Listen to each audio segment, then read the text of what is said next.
देखो मेरे दर्द को ना पूछो, मेरे ज़ब्ते दर्द को ना पूछो, मेरा हर सकूत गोया मेरे दर्द की ज़बां है।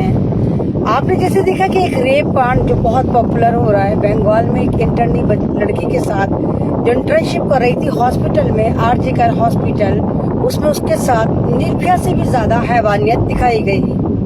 अब जो चौंकाने वाले खुलासे आ रहे हैं वो होश उड़ा देगा कि इस लड़की को जिसको रेप करके मारा गया है, उन लोगों का मकसद इसका रेप करना ही नहीं, इसको एक सबक सिखाना था। क्योंकि आरजे कर हॉस्पिटल जो है, आरजे कर हॉस्पिटल जो है, और संदीप घोष जो उसका प्रिंसिपल था मेडिकल कॉलेज का, ये बहुत खबीस आदमी था। एक बहुत जबरदस्त तरीके से आप कहिए क्रिमिनल माइंडेड और माफिया था। ये ड्रग सप्लाई करता था इसी हॉस्पिटल के अंदर, ये लड़कियां भी सप्लाई करता था इसी हॉस्पिटल के अंदर, और वो लड़कियां वो सप्लाई करी जाती थी जो लड़कियां इंटर्नशिप करने आती थी, यानी मेडिकल स्टूडेंट, वो छात्राएं जो यहाँ पर इंटर्नशिप करने आती थी, उनको बड़े बड़े नेताओं को पॉलिटिकल गलियारों में उन लड़कियों को सप्लाई करता था। ये लड़की जिसको मारा गया है, ये लड़की सब चीजों को नोट कर रही थी, देख रही थी, और ये संदीप घोष जो है, ये अपने घर में इन लड़कियों को बाकायदा बुलाकर अपने घरेलू काम भी करवाता था। ड्रग्स ये सप्लाई करता था, अफीम ये सप्लाई करता था, लेकिन ये लड़की मानने को तैयार नहीं थी। इसको भी, बेचारे को भी शायद ये लगा था कि मेरा भारत महान, भारत माता की अगर जय है तो हम भी यहाँ पर कुछ न कुछ तरमीम करेंगे, कुछ न कुछ इनकलाब लाएंगे।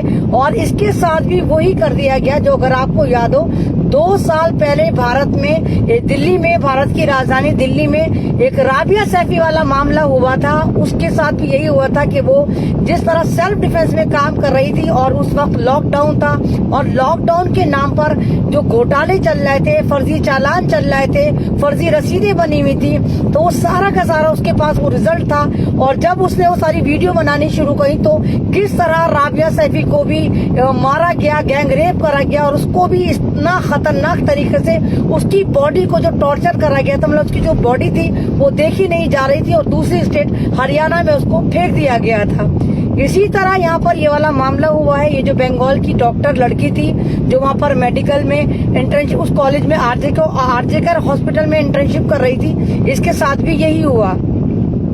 तमाम अस्पताल जानता है कि इसके साथ किस तरह हैवानियत करी जा रही थी। जब ये संदीप घोष की बात नहीं मान रही थी, जब इसने अपना जिस्म बेचने को मना कर दिया था, जब इसने अफीम गांजा सप्लाई करने को मना कर दिया था, और पूरा वो देख रही थी कि आरजे कर हॉस्पिटल में किस तरह धंधे चल रहे हैं, किस तरह माफिया चल रहा है, लड़कियां यहाँ पर सप्लाई चल रही थी, नशा यहाँ पर सप्लाई चल रहा था, पॉलिटिकल लीडर किस तरह यहाँ पर आते थे, और वो सारा चंदा जमा करके ये जो संदीप घोष था, ये वहाँ की पॉलिटिकल पार्टी को चंदा देता था ताकि अस्पताल गुड लिस्ट में बना रहे, बेशक लड़कियों के साथ कुछ भी हो। उसके बाद इस लड़की को मारने के लिए पूरा प्लान तैयार करा जाता है, और एक औरत को भेजा जाता है। जब ये ड्यूटी आती है और 11 बजे ये अपनी माँ को आखिरी कॉल करती है, और माँ से कहती है कि मैं बिल्कुल सही सलामत आ गई हूँ, अब आप सो जाओ अम्मा। माँ की सो जाती है। उसको लगता है कि उसको तो नहीं पता कि इसकी बेटी के खिलाफ कोई प्लानिंग है, इवन बेटी को भी नहीं पता था कि उसके खिलाफ जो प्लानिंग रची गई वो 9 अगस्त को रची गई। अब एक औरत को भेजा जाता है संदीप घोष द्वारा, और यहाँ के अस्पताल के और डॉक्टरों द्वारा, जो इस डॉक्टर से उलझती और बदतमीजी करती है। उसके बाद संदीप घोष कहता है कि जाओ, तुम थक गई होंगी, सेमिनार हॉल में जाके थोड़ी देर सो जाओ। ये वक्त था 3 बजे रात के, और तमाम कैमरों को उस वक्त बंद कर दिया गया था, और सेमिनार हॉल में काफी सारे बेड लगे हुए थे जहाँ पर इंटर्नशिप कर रही लड़कियां या कोई डॉक्टर अगर थक जाता था तो वो आराम करता था। जैसे ही लड़की वहाँ पर आराम करने जाती है, पीछे से कई सारे लोग, जिनमें डॉक्टर भी थे, फैकल्टी वाले भी थे, इवन संदीप घोष भी था, इसके साथ आके पहले हैवानियत करते हैं, इसका रेप करते हैं, इसको टॉर्चर करते हैं, इसकी आंखें फोड़ते हैं, और इसका सर दीवारों में दे दे के मारते हैं, और इसकी दोनों टांगों को इस तरह तोड़ दिया जाता है कि टांगे घूम जाती हैं, इसकी गर्दन तोड़ दी जाती है, और मतलब पूरा इसको जो सजा दी जाती है। और संदीप घोष लगातार इस लड़की के पहले ही पीछे पड़ा हुआ था, जान के इसको टॉर्चर करने के लिए। वो लगातार इससे कभी 45 घंटे की ड्यूटी करवाता था, कभी 36 घंटे की ड्यूटी करवाता था, किसी वक्त भी इसको कॉल करके बुला लेता था ताकि इसको किसी भी तरह टॉर्चर करा जाए। उसको मेन बात है कि इनका सारा का सारा इन माफियाओं का, या हॉस्पिटल के अंदर जो गैंग माफिया, एक सेक्स माफिया चल रहा था, वो लड़की जानती थी, और उसको रास्ते से हटाना इनका जो था वो मकसद बन चुका था या मजबूरी बन गई थी। अब इस लड़की की आंखें फोड़ने के बाद, गर्दन तोड़ने के बाद, टांगे तोड़ने के बाद इनको एक और आदमी याद आता है जो नशा करता है और इसी कॉलेज में दलाली करता है, एडमिशन करवाता था, वो याद आता है और उसको बुलाया जाता है कि तेरे लिए माल तैयार है। वो लड़कीबाज था, बहुत बड़ी, उसके अंदर ठर्क था, बिना औरत के वो रह नहीं सकता था।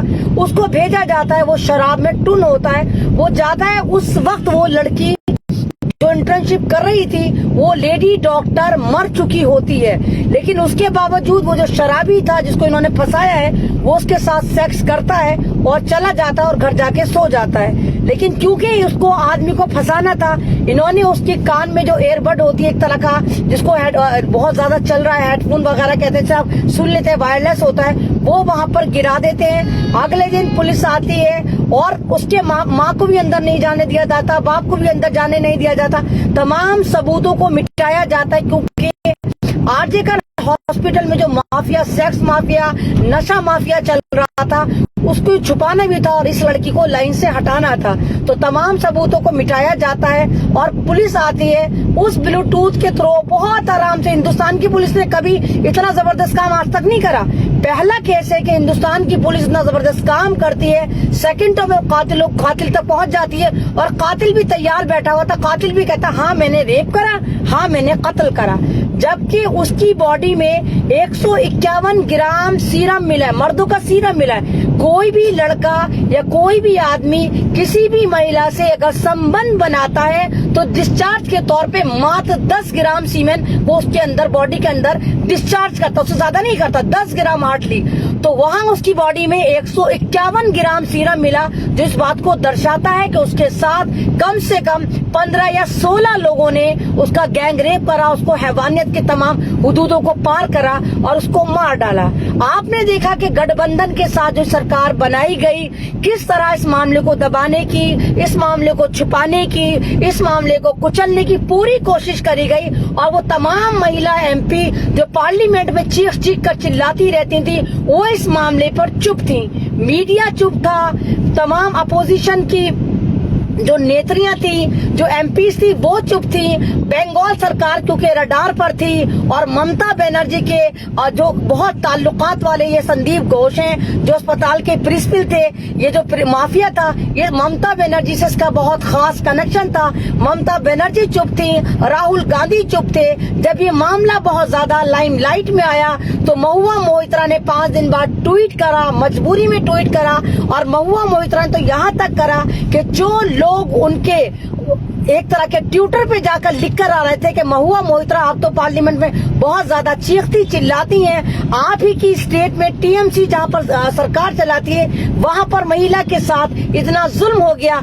आप बोलने को तैयार नहीं है। तो महुआ मोइत्रा ने पहले तो लगातार दबा के उन लोगों को ब्लॉक करा जो महुआ मोइत्रा से सवाल कर रहे थे। बाद में महुआ मोइत्रा को जब लगा कि पानी सर से ऊपर गुजर चुका है तो महुआ मोइत्रा ने ट्वीट करा और कहा कि इस तरह के केस की निंदा होनी चाहिए।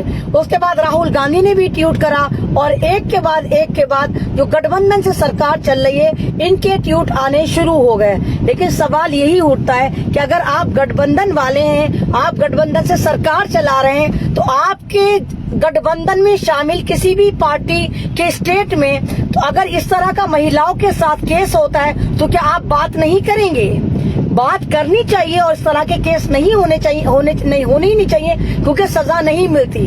मैं मनस्वी, मेरी बेटी जो मेडिकल लाइन में जाना चाहती थी, आज के बाद वो मेडिकल लाइन में नहीं जाएगी। वो नीट का इम्तिहान देना चाहती थी, लेकिन आज के बाद कम से कम मैं तो अपनी बेटी को नीट का इम्तिहान नहीं दिलवाऊंगी, मैं उसकी स्ट्रीम ही चेंज कर दूंगी कि मेडिकल लाइन में जहां पर हमारी बेटियां, हमारी बहनें सेफ नहीं है, तो वहां किस तरह हम जिगरा करें, अपनी बेटियों को वहां पर भेजें ताकि इस तरह के हैवान प्रिंसिपल जो बाप की कैटेगरी में होते हैं, जो एक तरह के सरबराह होते हैं, वो अगर हमारी बेटियों के साथ इस तरह करें। बताइए मेडिकल कॉलेज की पढ़ाई कितनी टफ है। हिंदुस्तान की सबसे महंगी पढ़ाई मेडिकल की पढ़ाई कहलाती है, जो 12th के बाद कम से कम 8 साल आप पढ़ते हैं, जब आप एक डॉक्टर कहलाते हैं। अगर वहां भी आपकी बेटियों के साथ इस तरह, और अस्पताल में वो सिक्योर नहीं, ऑन ड्यूटी वो सिक्योर नहीं, तो आप सोचे कि बाकी भारत माता की जय बोलना चाहिए या नहीं बोलना चाहिए। तो इस तरह के हालात दर्शाते हैं कि क्योंकि जितने बलात्कारी होते हैं उनको संस्कारी बनाकर आजाद कर दिया जाता है, तो भारत में ऐसा ही होता है। अभी आप देखिए कि एक केस और निकल कर आया है, उत्तराखंड की बात है, शायद सॉरी झारखंड की बात है। एक मुसलमान नर्स थी, उसके साथ भी सेम यही सीन हुआ है कि एक हिंदू लड़का उसका पीछा करता है, उसका रेप करता है, उसका मोबाइल छीनता है, उसके पैसे छीनते और भाग खड़ा होता है। बिहार में एक 14 साल की बच्ची का निकल कर आया है एक और केस इस केस के बाद, जहाँ 14 साल की बच्ची के घर में दबंग जाते हैं, 5-6 बाइक पर जाते हैं, उसकी माँ के सामने, उसकी फैमिली के सामने, उसके बाप के सामने वो दबंग उस बच्ची को, 14 साल की माइनर बच्ची को ले जाते हैं, उसके साथ गैंग रेप करते हैं और चाकुओं से गोदकर उसकी लाश को तालाब में फेंक देते हैं। तो ये दर्शाता है कि हमारा जो सिस्टम है, हमारा जो जुडिशरी है, इसके लिए क्योंकि अलग कानून नहीं है, अलग सिस्टम नहीं है, बहुत ज्यादा शौक है सरकार को कानून बनाने का, एक तरह से पूरे सिस्टम को चेंज करने का। तो क्यों नहीं फास्ट ट्रैक कोर्ट गठन करा जाता, क्यों नहीं इस तरह के मामलों को अलग कोर्ट में हैंडल करा जाता। और ममता बनर्जी का ये बयान कि लड़कियों का जो है वो अट्रैक्ट करती है, उनको उस पर भी ध्यान देना चाहिए। मतलब वो कहना चाहती है कि लड़कियां जो है वो लड़कों को अट्रैक्ट करती हैं। तो ममता बनर्जी का ये बयान भी बहुत निंदनीय है, क्योंकि अगर लेडी डॉक्टर है वो अलग अस्पताल में तो काम नहीं करेगी ना, मिलजुल के ही काम करेगी ना, जहाँ पर मेल डॉक्टर भी होंगे, फीमेल डॉक्टर भी होंगे। या तो अगर आप ये कह रहे हो तो महिलाओं का अस्पताल बिल्कुल अलग बनाओ, जहाँ पर महिला अलग पढ़े, महिलाओं के कॉलेज अलग बनाओ, बच्चियों के स्कूल अलग बनाओ। अगर आप वाकई दिखा रहे हो कि हिंदुस्तान का जो पुरुष और महिला है एक साथ सरवाइव कर ही नहीं सकते, तो फिर सब चीजें अलग बनाओ। तमाम कोएड स्कूलों में ताला लगा दो, तमाम उन मेडिकल कॉलेजों में ताला लगा दो जहां पर लड़के और लड़के एक साथ एजुकेशन ले रहे हैं। और मेरी नजर में तो भारत में कोई पार्टी नहीं, मेरी नजर में भारत में सिर्फ 2 ही पार्टियां हैं, एक महिला पार्टी है और एक पुरुष पार्टी है, सिर्फ यही 2 ही पार्टी हैं। और लगातार मर्द पार्टी जो है वो महिला पार्टी के ऊपर जुल्म करता है, उसको गैंग रेप का शिकार करता है, उनको मारता है, चाहे वो बीवी के नाम पर पिट रही हो, चाहे वो दहेज के नाम पर पिट रही हो, हर जगह जो जुल्म होता है वो महिला पार्टी पर ही होता है। ये चीजें आपको सोचनी चाहिए और ऐसे प्रोटेस्ट करने चाहिए ताकि कानून बदले जाएं और महिलाओं की सेफ्टी के लिए नए कानूनों को बनाया जाए। अगर कोई इस तरह का रेप होता है, गैंग रेप होता है, तो उस पर फौरन कार्रवाई होनी